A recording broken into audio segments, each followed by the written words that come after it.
All right, Live Up Nation, we're here. Rise Up Nation, we're here for a live stream that is recorded. Like we're doing it on the platform where we normally do our live streams, but because of the sensitivity of today's material, we're going to record this, we're going to send it off, have them approve it, and then we're going to put it out to you. So by the time you hear it, I would have been through several filters, but I'm excited because the information is going to be great. A few days ago, just decided that I'd call my good friend, my new good friend in the last year, Daniel Dennis. Daniel, it only hello. feels like 10 years, Tad. It's only been a year. Yeah. And I'm actually quite frankly, this kind of came together at the last minute. I'm sitting in Starbucks in Myrtle Beach, South Carolina, and because I couldn't get back to my studio, just doing this on the fly with my crazy headphones. And Daniel, the way I understand it, you are sitting in Dallas, Texas. Is that right? I am in this beautiful hotel room in Dallas, Texas, and looking at all the concrete outside in Dallas. Dallas is a big deal. Is it hot in Dallas? It's not as hot as it is in South Florida where I live. I can tell you that. It's kind of like, it felt like wintertime. I think you can feel it coming in though. Yeah, it's soon it will be here. I've been the same way. Like the mornings have been cool here and the nights have been cool, but in between it's a little bit warm. So Daniel, I appreciate you being here. Daniel, for those of you that don't know, Daniel, tell us your title with REMAX and kind of how you got where you are, if you don't mind, to start the show. Yeah, absolutely. Love being here. It does feel like it's live because you have the like breaking news, CNN, Fox News stuff on the bottom, and it feels like we're out there. Daniel Dennis, senior vice president of global sales and service for REMAX Worldwide, and been here for 1 year. Prior to that, I led a real estate company called Illustrated Properties. We were a Forbes Global affiliate with 700 agents and 22 offices in Palm Beach County, Florida. And then prior to that, I led a real estate company in my hometown of Mobile, Alabama, called Roberts Brothers, that was sold to Home Services of America.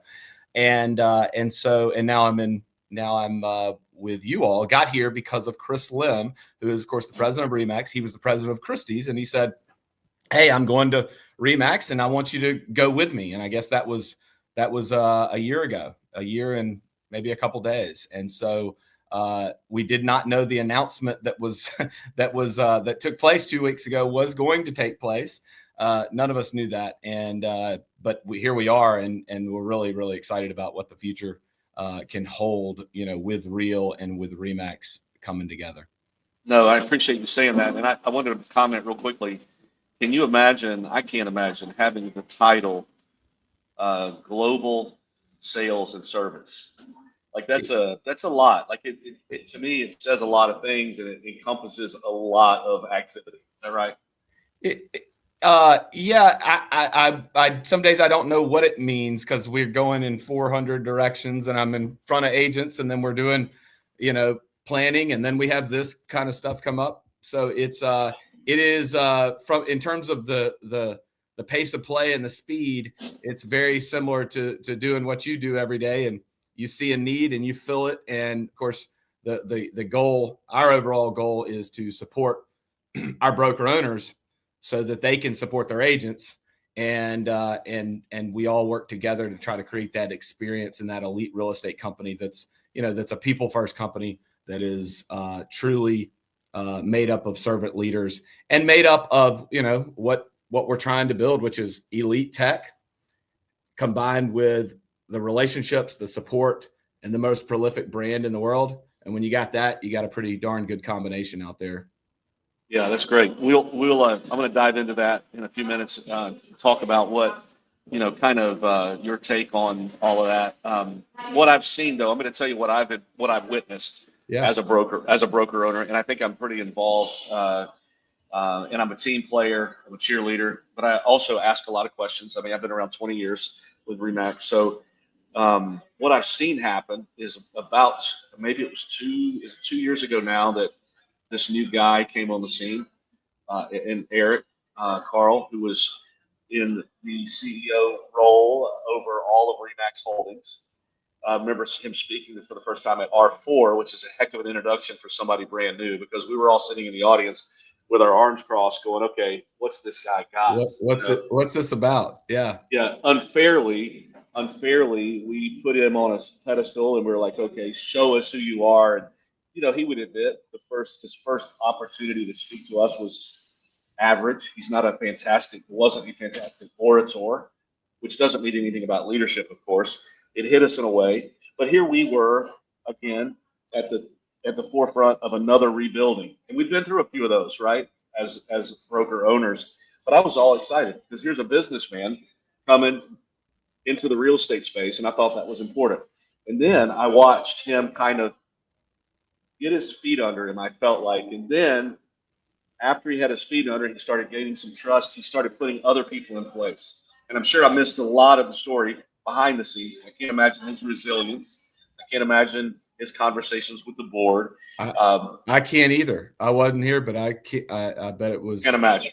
I can't imagine. Until you have your team in place, you're kind of like, how can I get anything done? I got these ideas, but how do I make it happen? Right. And then the way that I saw it, I saw Travis and Chris were kind of announced at the same time. It was similar timing. And then Chris brought you on board as the way that I saw it. And you guys knew each other. And it was here we are, these three guys brand new to the scene, to REMAX, not to real estate at all, very luxury based. And Travis had a strategy mind, I felt like. Right. And here we are with the team now. And maybe it took a year or maybe 9 or 10 months for that to all come together. But now we've got a real team getting ready to show us which way to go. We're so excited. Like it was, I felt like Eric finally had like a foundation to start putting forward the knowledge that he had in building businesses. Yeah. And he brought you on board. I felt like you were very, of the four, I felt like you had the ability to communicate with us. You were right in front of us right away, like in small groups, having conversations, very transparent, very real. One of our agents who's a torchbearer told me, he met you before I did. He said, it's just like if you were rushing a fraternity, you would invite the guy to be your rush. Like you would want him in your fraternity, right? So here you guys are trying to, and I tell people all the time, it's hard to turn a cruise ship. Yeah. Like when you're going on a cruise, if somebody goes overboard on a cruise, it takes 1 mile. Yeah, that boat to turn around. That's not quick, and that's what I felt like you guys were tasked with. I'm going to use that analogy. I didn't know that, but that's a great analogy for what we're trying to turn around here. And I felt like you guys were doing it, like you were working at it. You had your heads down. Y'all were all doing your own thing. And talk about pace of play. I felt like for a long time we've been asking for stuff, and finally we were hearing, "Let's try that. Or let's look at that." Yeah. Now, and then a few weeks ago, well, I guess a week ago, we get this news of the acquisition, so the apparent acquisition of REMAX, and I wasn't surprised REMAX was acquired.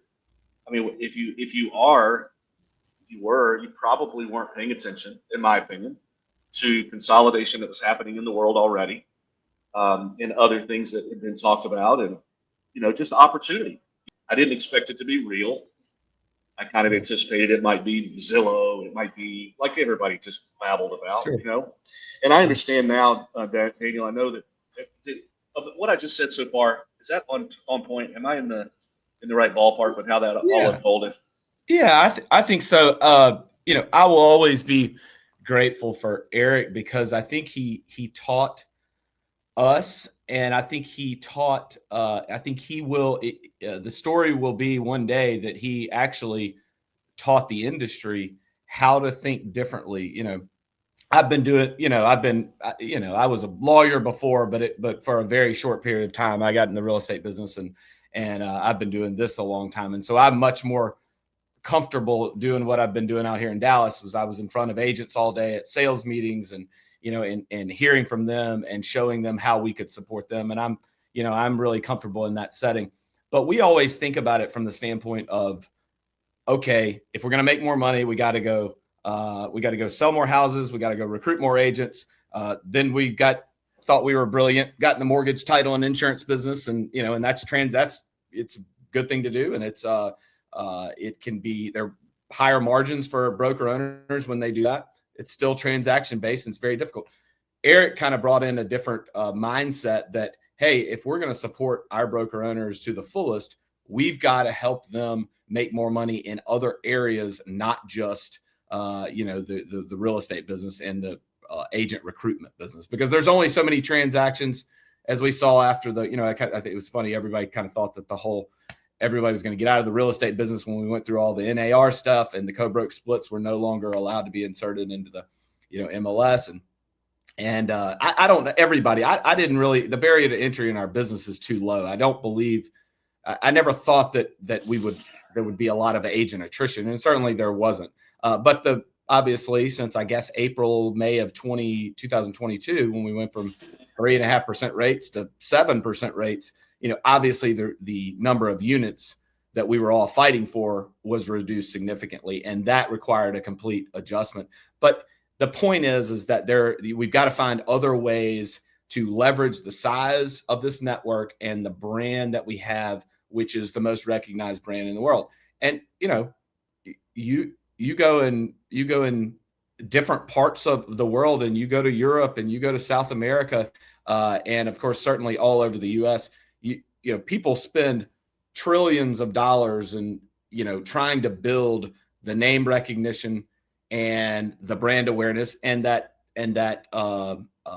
we say in Alabama, you work with who you know, right? And REMAX. And so when you sit down on you're sitting in Myrtle Beach, and you're sitting on somebody's big yacht trying to get them to list with you, or you're sitting at their kitchen table, you don't have to, if we do a good job, you don't have to sell your company. You just have to sell yourself. And that's the idea. And if we do a great job in the future, that will remain. And so that's, when you combine this the Real Tech platform, which we're really excited to see, with all the things that we have, it could be a recipe that is that's hard to beat.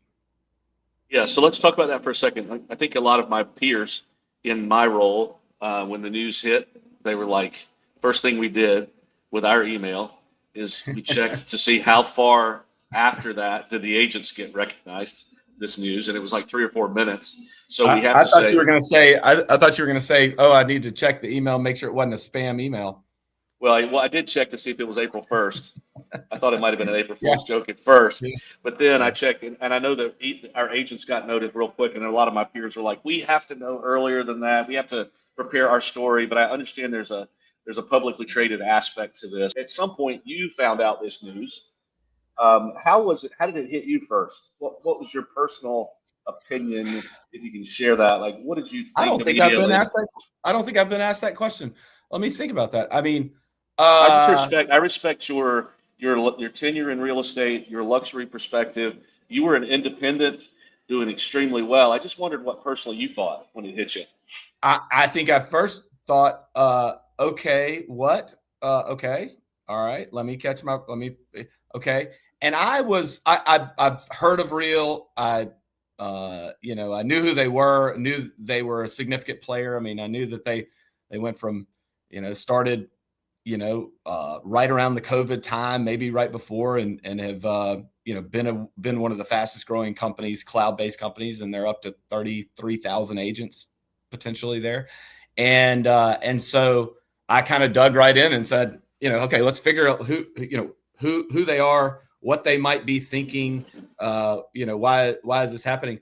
I don't know that I had some emotional. I think that may be a personal thing. When you hear something that is significant news, for me, I'm all over, as you know, I'm all over the place. They thought I was crazy at these sales meetings, yesterday. They've been going from one topic to another. But when significant news hits, I think personally, like, I slow down and I go, I get very calm. It's strange. And so I think I responded in that way and just started saying, okay, all right, let's find out more what's happening. And then soon I realized, of course, that the strategy was going to, of course, maintain this brand that can't be bought, can't be replaced, can't be duplicated, and enhance it with tech that's not third-party tech. It's truly built by innovative entrepreneurs that if they can allow us to be the vehicle for that to our 150,000 agents across the world, then it truly will change and force the rest of the industry to get up to speed. Because I don't think it's any secret that we are behind in the real estate business with regard to technology. And so I think this could be the tipping point where we actually move in a different direction. They've got to have an audience, and so they went out and they acquired the biggest audience that they could. I think that's interesting. It says a lot about you as your personality, and what a wise piece of advice to all of us. That probably should have been the header of the email rather than breaking news. It should have been everybody stay calm. Yeah. I used to do. I was a lifeguard, like we all probably were, and in any event that happens, the first thing that you have to pay attention to is the outcome is actually dependent on your response. Yeah. It's not dependent on the event. It's dependent on the response to the event. And your response was to sit still with it for a minute. Yeah. Like for me, that's what I did. I immediately thought, and I think it has a lot to do with people need to ask themselves the question, are you glass half empty, glass half full? I don't love that analogy. Are you always looking, are you like Chicken Little, always looking for the sky to fall?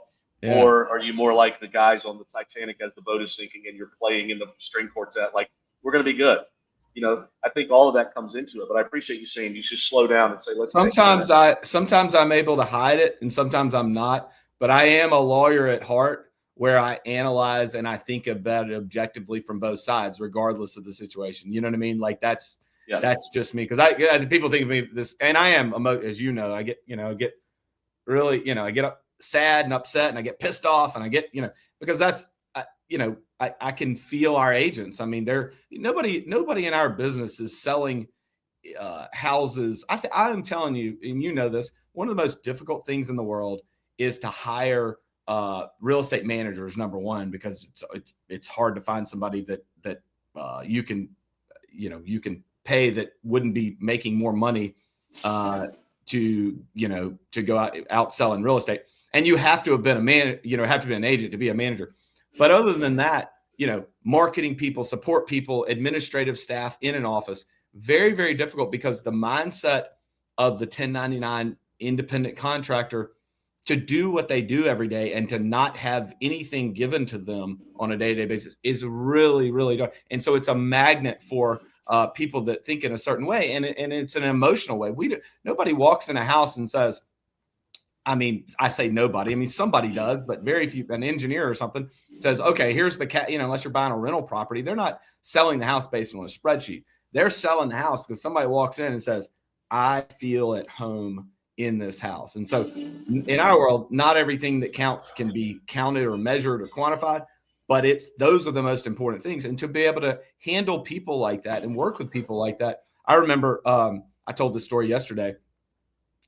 I was showing a house and the seller, it was back when you had 42 remotes for all your stuff. You know what I mean? And like, it was like, just give me one remote, but you had to have 15 different remotes. So I was trying to show the house, and I guess I'd turned the lady's Christmas music off, and she came back and she was a little bit imbalanced. And she went ballistic saying, I need my Christmas music, was going crazy. And so it was, but it's a reflection of what our agents do on a day-to-day basis. And to be able to do that, you have to have a certain personality and you have to have a certain mindset. This is the romantic side of the business. This isn't the cash flow side of the business. We can do cap rates and we can do that. But this is the difficult side of the business. And so to be able to relate to those, to the agents and what they have to do on a day-to-day basis is a major challenge. And it's a certain unique personality that can be around it. No, I love that. And I want to ask you before the announcement of the acquisition, and by the way, it's not closed yet. There's some steps or hurdles that we still have to watch happen. It may be the second half of the year before it does, if it happens. But before the announcement of the acquisition, I'm guessing this, but I imagine that you and Travis and Chris and the team there with Eric, I bet you talked a lot about how can we get our tech up to speed. Am I right? Before the acquisition. 100%. Yeah. That's what y'all seem like. Travis has been working his fingers to the bone for a year, right? Yeah. I mean, yeah, and the challenge again is that a lot of it is third party created software created by tech people to kind of overlay and work in our world. But it's nothing simplifies like simplicity, you know. And I always think about my grandmother, she was 93, I think, when she was sitting in her chair. She's sitting her lazy boy, and she has never picked up a laptop or a computer in her whole life. She couldn't work a Mac. She's never done that stuff. But we gave her this iPad, and she could sit on that iPad and she could pull up the pictures of her grandchildren that were sent to her email address that we set up for her. And she knew how to get everything that she wanted to because it was simple. It was easy to use. And the approach to tech, you know, the approach to tech is you got to do more with less and not less with more, right? If you got 47 things that you're offering, but you can't, you know, in the SEC, y'all do play some. By the way, I saw Steve Tannehill was sick. That South Carolina, that's a bummer because he was an absolute legend. But you know, you're sitting there, if you got two quarterbacks, you don't have one, right? Because you're split out in these different ways. And I think from a real estate industry standpoint, you're kind of overlaying all these different pieces. You know, you've got Sky Slope or Dot Loop, and then you've got to use QuickBooks or you know, and then DPN or Lone Wolf, and you got 15 different programs, and they're all you're trying to make them work together, but they don't work together.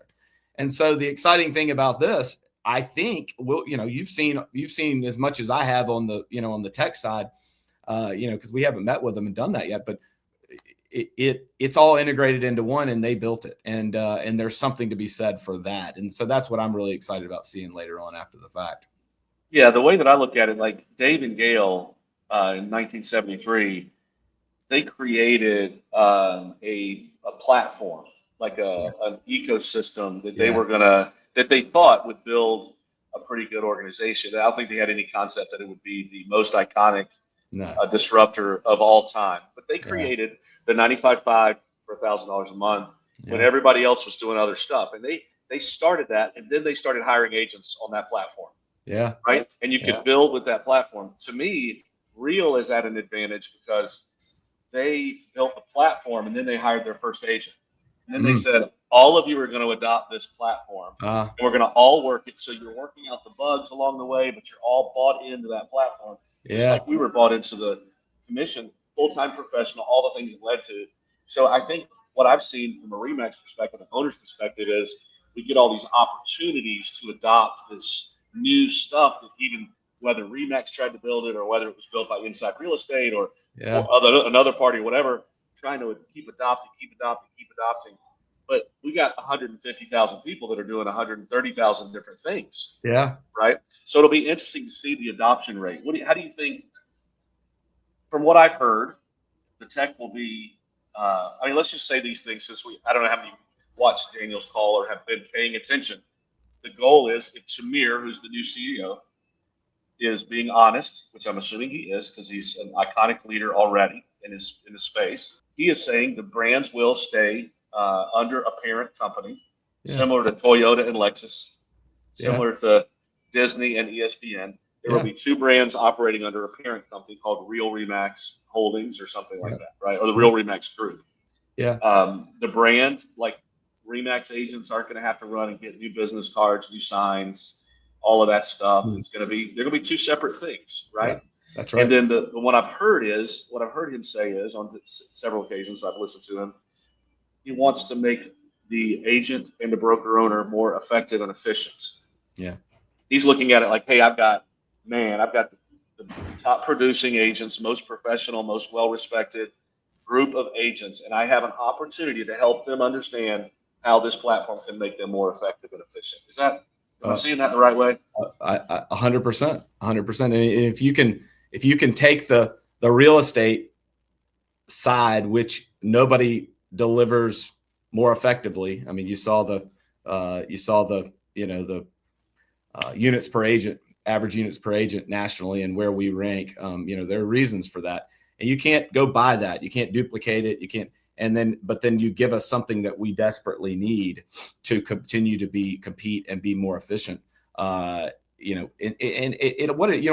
all about, honestly, it's about simplifying the way we do business with one another, which trickles down to our buyers and sellers. And it's simple to do business with us because our systems and processes and our technology on the way we communicate, the way we operate, the way we work together is as efficient as possible. And leverages the things that really didn't exist 2 years ago, which is, AI and a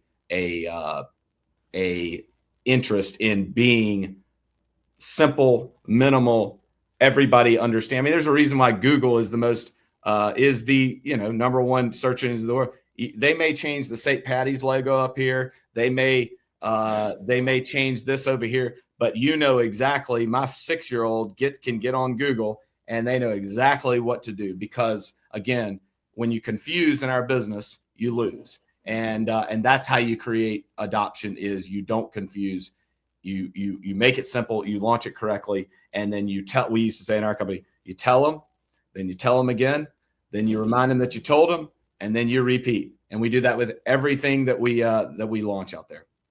Yeah, it's interesting too when you said that about Google. I hadn't thought of the fact that Chat, Claude, all the language models, when they created their website, they're all using that bubble too. You still go in and type it in that same thing. It's so you understand, ironic, because it's intuitive now. Yeah. And that's the goal. I think it just something popped in my head. I wonder how simplicity will also lead to a better experience for the consumer with transparency.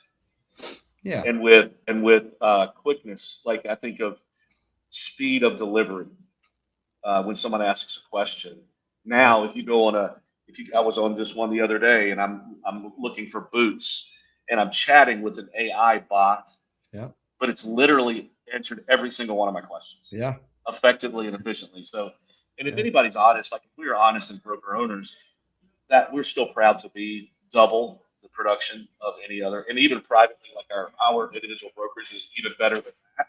Right. But we have seen over the past several years a decline in that, and there's some theories that it could be the competition, it could be new agents that we're starting to hire at REMAX, and it used to never be new agents, or maybe there was a disconnect in the efficiency of how we were running the operation with the tech overlay. Maybe that's part of it. We still have the best, most professional. I'm excited to see what happens if you can turn that conduit back open, right? And somebody like our top agent becomes super savvy, right? More effective, more efficient. I can imagine that on a worldwide level.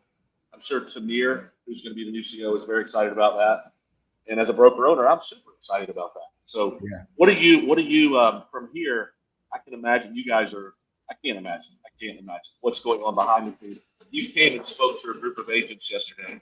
I had a chance to do that last week in Michigan. I think we did 6. I'll tell you, and I loved it because that's what I used to do all the time. I think it was the last 2 days we spoke to 6 different groups of 6 sales meetings, and so it was like the old days for me. I mean, those are my people. I was going to ask you what you did in those. What did you talk about? Like, was it a topic they give it to you, or you just had 15 minutes at a sales meeting, or what?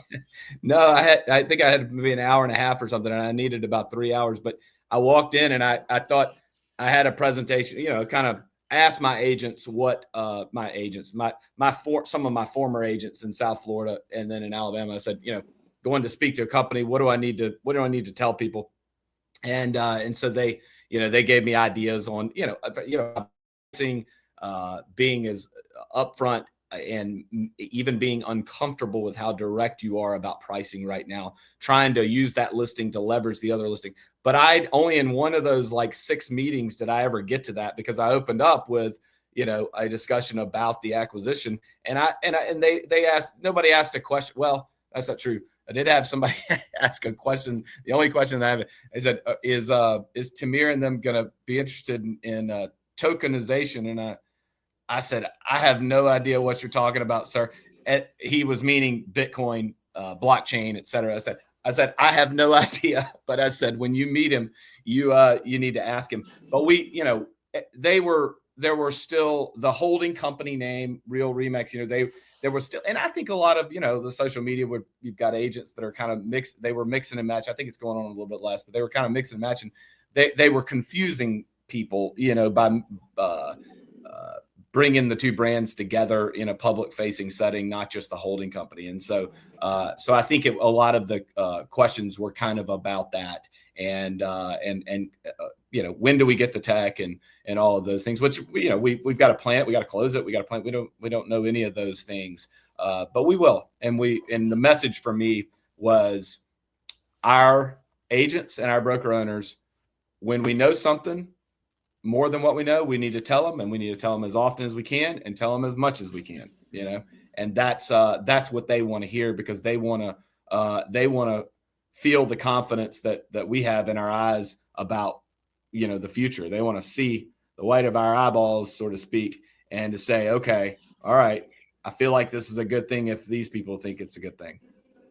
Yeah, and we're in one of our markets. This is similar to what you're experiencing, I think, Daniel. In one of our markets, REMAX had a couple of bad owners before us. I mean, everybody would say that, and the reputation.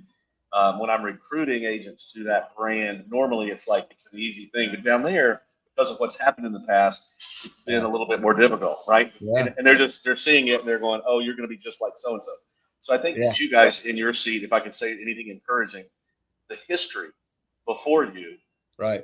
It's not like we were in an abusive relationship. I don't want to stretch it that much, but that's a good analogy that once you're hit a few times, sure, and someone says, I'll never hit you again, you just go, sure.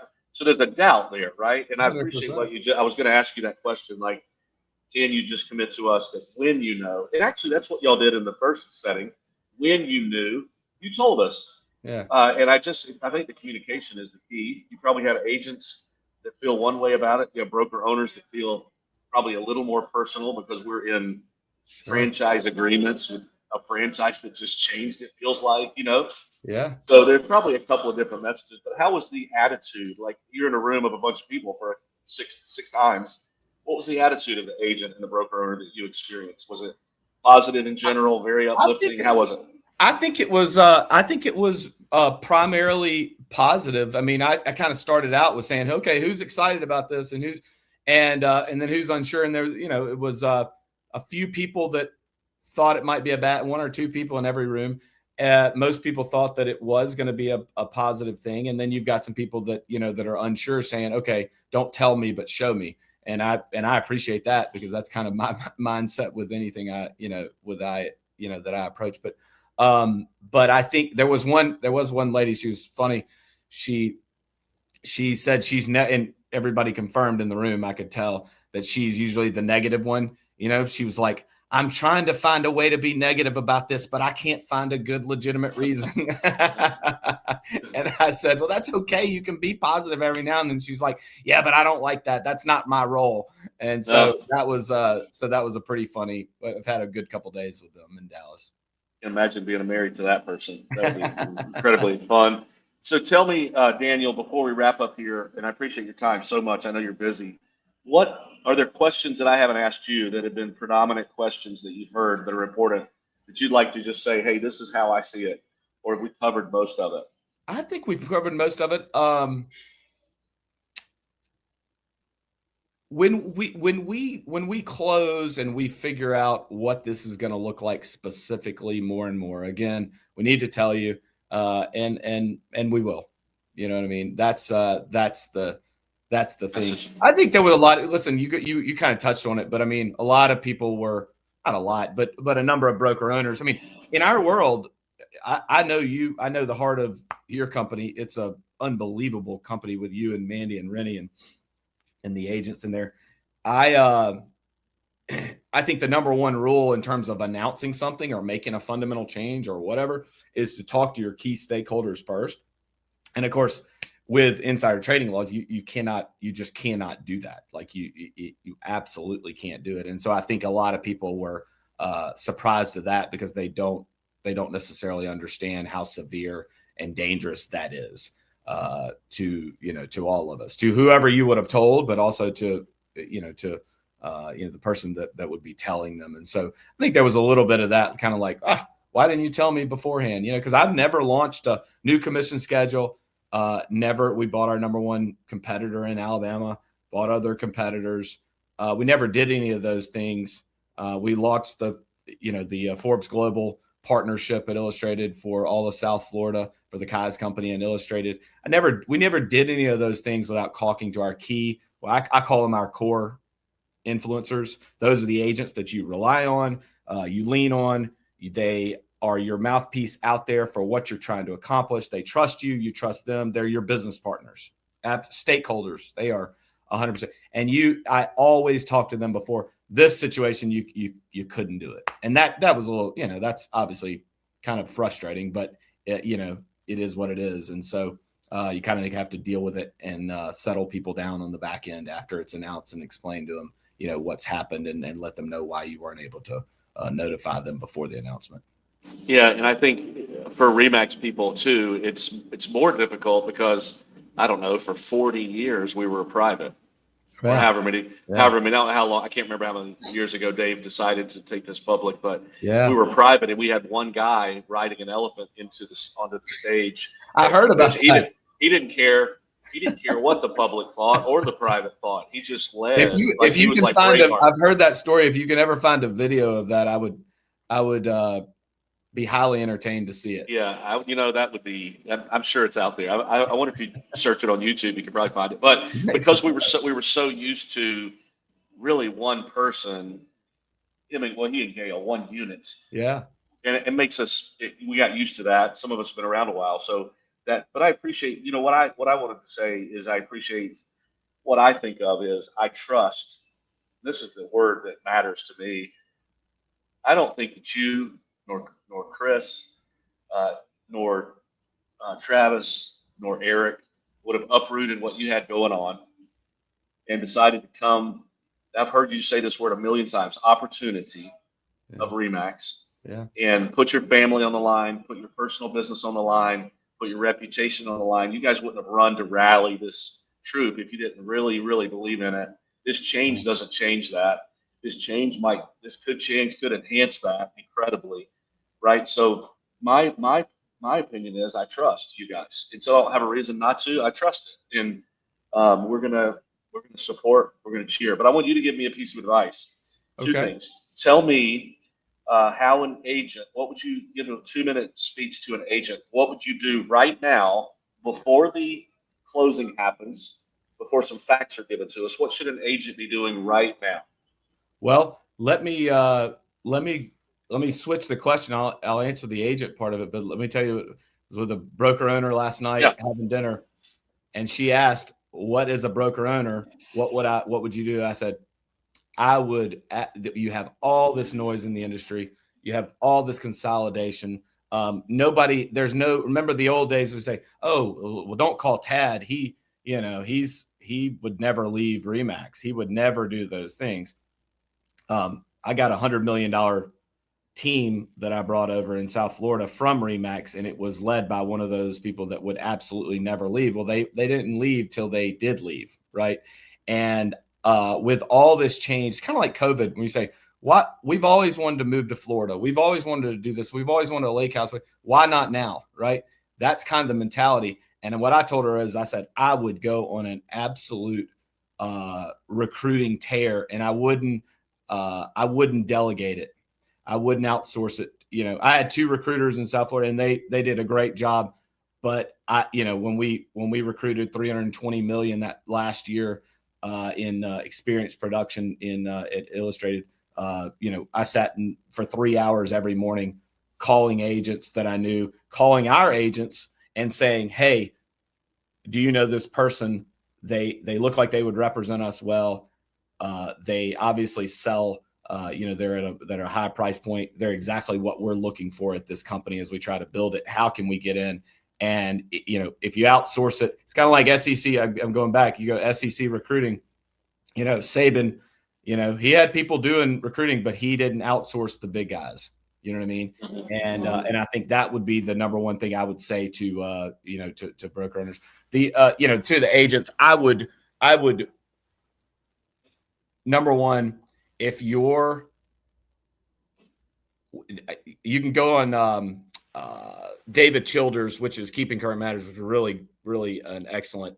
He does a great job. He took over for Steve Harney, but I was watching his market report, and you never know. It depends on when you feel like, oh, deals are falling through and we're not getting to the closing table. It kind of depends on what you're seeing within your purview. Well, there's national statistics that are indicating that right now that you're getting a transaction and the fall through rate meaning you don't make it to the closing table, is higher than it has been in many, many years. And so now, we have a marketing value that we provide. We have, we have a negotiation value that we provide. But when we start to earn our commission is when we get that executed contract, and we got to make it to the closing table. And I'm telling you that a lot of it has to do with the fact that we are texting people significant material information in a romantic, a highly emotional business. And people read things the wrong way. They take things the wrong way. And I think we're missing an opportunity to get in a car or get on a Zoom like this at least and go over and say, here is the purchase agreement that came in. Here's the offer. I know it's a little bit lower, but let me walk through it. And doing what we're trying to do with this acquisition, let them look at the white of your eyes and be objective about this is good and this is bad. It's kind of like when your wife says, I mean, we've always been like, maybe this is good. Somebody, I may get torched on your call here, but I've always said, Mary Beth can say, does this look good before I go? And I'm always kind of honest. I'm like, oh, I don't know. I mean, that may be something else. I'm going to get torched for saying that. But I'll tell you what, now 21 years next week. Yeah. Next week. She asked me the question and I say, that looks terrific. She knows I'm being honest with her.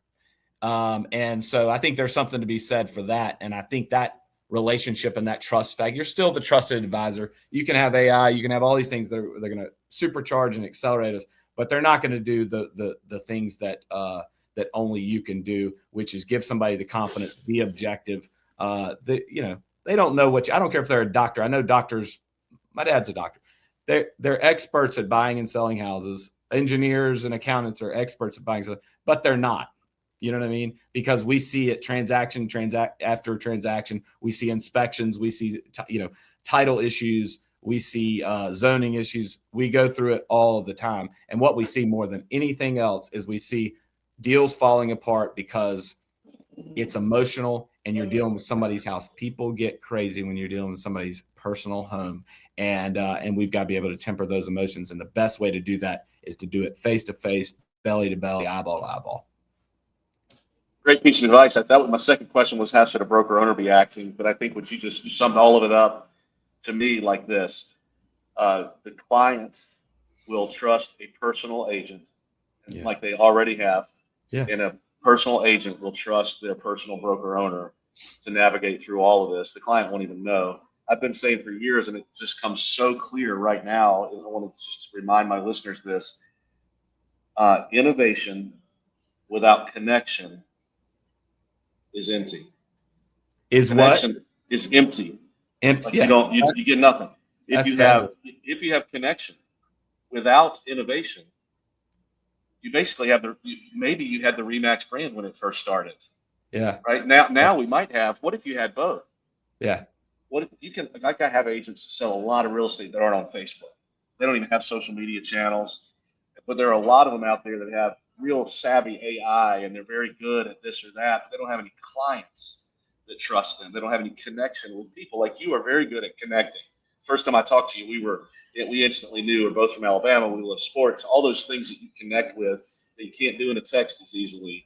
So I think now we're on the horizon. I'm hoping of an opportunity where we will have we have professionals that know how to connect, and we may be able to overlay the innovation piece that will have both.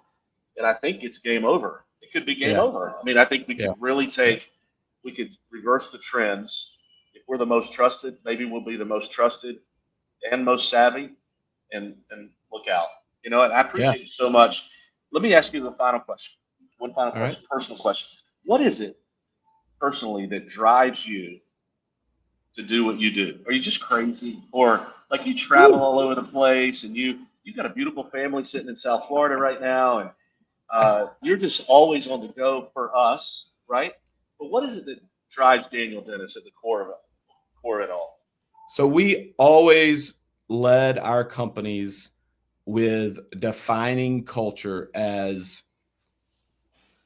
investing in people professionally and personally. Okay. And so if we could help you be a better dad, be a better mom, be a better friend,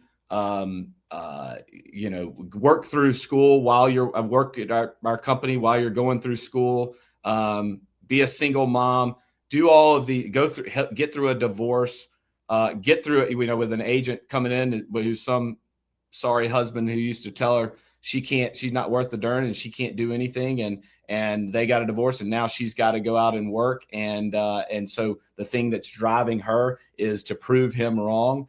That is, you know, and by the way, we want to make you a great realtor. We want to make you a great broker owner. And so investing in, I don't see any line between personal and professional. I don't, you know, like, oh, well, that's just business. I don't buy into that because I think it's all one and the same.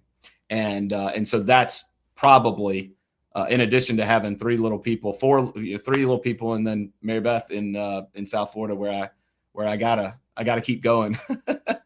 I got to keep on moving. Those are probably the motivations out there. That's awesome. Well, I appreciate you. We've only known each other a year. I feel like you're in the right spot. I hope all the things that we are pontificating about, they come true, and that we can just celebrate together on the other side of this, how miraculous it was. I'd love for Eric to go down as the guy who was instrumental in, or one of the guys that was instrumental in changing the way we all think. Legacy along with innovation is just such a fascinating thing to me. And I'm glad he's where he was when he was. We wouldn't have been ready for this 5 years ago. No, we wouldn't have been ready for this 5 years ago. No. Timing is, timing is everything. And when the world changes as rapidly as it has, you say, why not now? Just like our COVID buyers, why not move to Florida? Why not move to Arizona? Why not now? Yeah, excellent. Thank you, sir. I appreciate you being on the show. Rise Up Nation, man. Thanks for thank Rise Up Nation for being here. I will, if you want to, reach out to me if you have any questions. I'll be happy to answer them. I'll send you to Daniel. He'll talk to anybody. So you guys have a great day, and we'll see you around. Give him my cell phone, Tad, and I'd love to talk to anybody out there. You got it. Thanks, buddy. I appreciate your time. Thank you.